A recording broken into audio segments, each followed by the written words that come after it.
Australian War Memorial's last post ceremony. My name is Craig Burrell, and joining us today from the Royal Australian Navy is Lieutenant Commander Darren Cooper. We welcome the veterans who have served, those that are still serving, and the families that support them. We acknowledge the members of RSL and Services Clubs Association, RSL Victoria, and RSL Queensland, who are watching the broadcast of this ceremony across Australia. During the ceremony, wreaths will be laid at the base of the pool of reflection by visitors and students on behalf of the following schools: from New South Wales, Scone Grammar School, and St Ives North Public School. Please stand and join in singing the National Anthem.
The Australian War Memorial was the vision of Charles Bean, Australia's First World War official historian. Bean landed with the Australian troops on Gallipoli and stayed with them at the front through to the end of the war. The idea of this national memorial and museum came to him at Pozieres, France, in the depths of the bloody fighting of 1916. Bean's idea was that this would be a place where families and friends could mourn their loved ones buried in faraway places. It would also be a place that could help all Australians understand what these men and women had endured and what they had done for us. Bean's vision, to which we remain true, is best expressed as inscribed in the entrance to the memorial's galleries. Here is their spirit, in the hearts of the land they loved, and here we guard the record which they themselves made. Tonight, we will read the story behind just one of those on the Roll of Honour, which lists the names of more than 102,000 men and women who have given their lives for us in war and operations for more than a century. But first, we present a lament, Flowers of the Forest. Wreaths or floral tributes will now be laid at the base of the pool of reflection.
Today, we remember and pay tribute to driver Harry Lees Millington.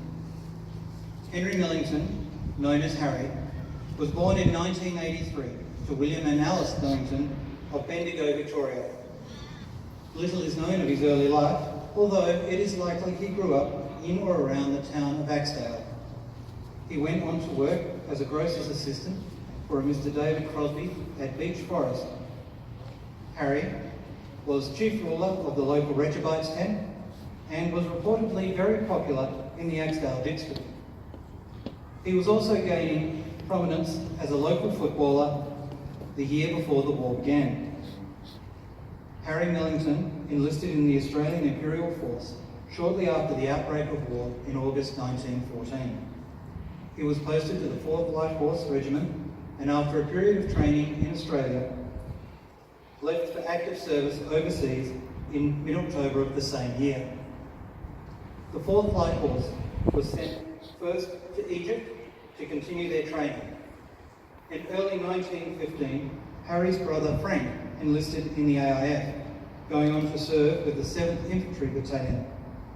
The brothers would not meet in Gallipoli. Harry was reportedly willing, a good horseman, always smart and clean on parade, and as proud of his 2 horses as anyone in the regiment. The light horse was initially considered unsuitable for operations in Gallipoli, but a high casualty rate and a lack of reinforcements meant that they were sent to the peninsula without their horses in late May. Millington was posted to the regiment's machine gun section. The 4th Light Horse Regiment spent most of its time on Gallipoli manning defensive positions and participating in minor operations. During this time, driver Millington was known as someone who was always so cheerful in the trenches and did so much good by cheering others in the black hours of war. On the evening of the 27th of November 1915, word was passed along the trenches that the Turks were heavily reinforced and to keep an extra sharp lookout so that the Australians would not be taken by surprise. Everybody stood to, and flares were constantly set up in order to look for signs of a Turkish attack. During the excitement, driver Harry Millington was shot in the head. He was killed instantly. Millington's body was taken to Shell Green, where he was buried by the Church of England chaplain. His mates later erected a nice cross over his grave.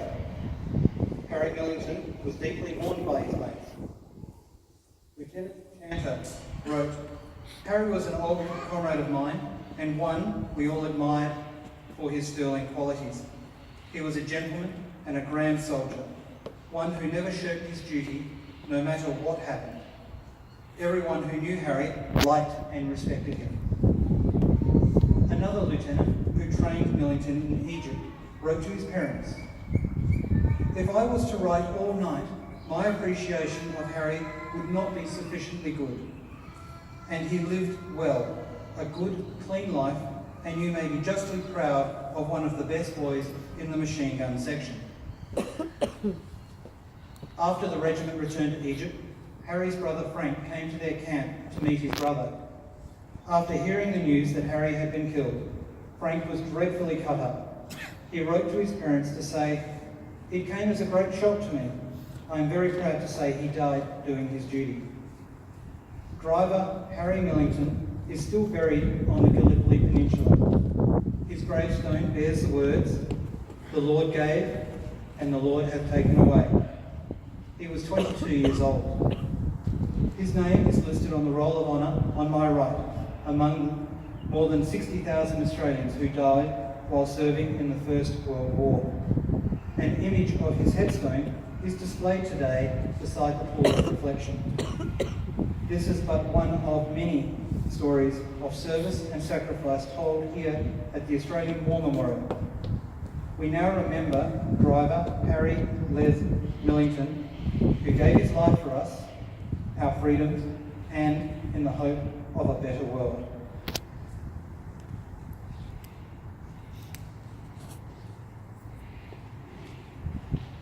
Please stand for the oath and the sounding of the last post.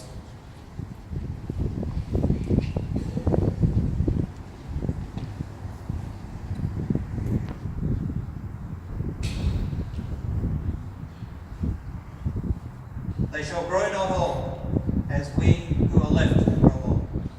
Age shall not weary them, nor the years condemn. At the going down of the sun, and in the morning, we shall remember them.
Lest we forget.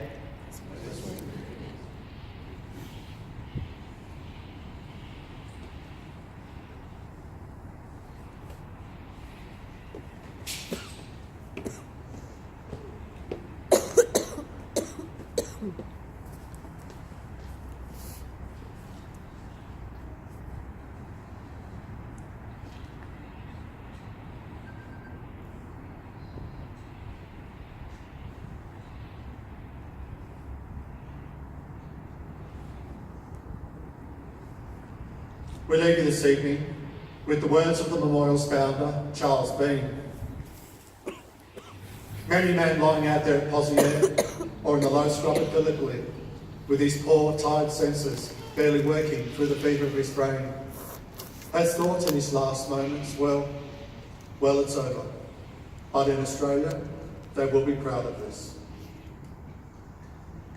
Ladies and gentlemen, girls and boys, that concludes the last post ceremony. Thank you for visiting the Australian War Memorial and good evening.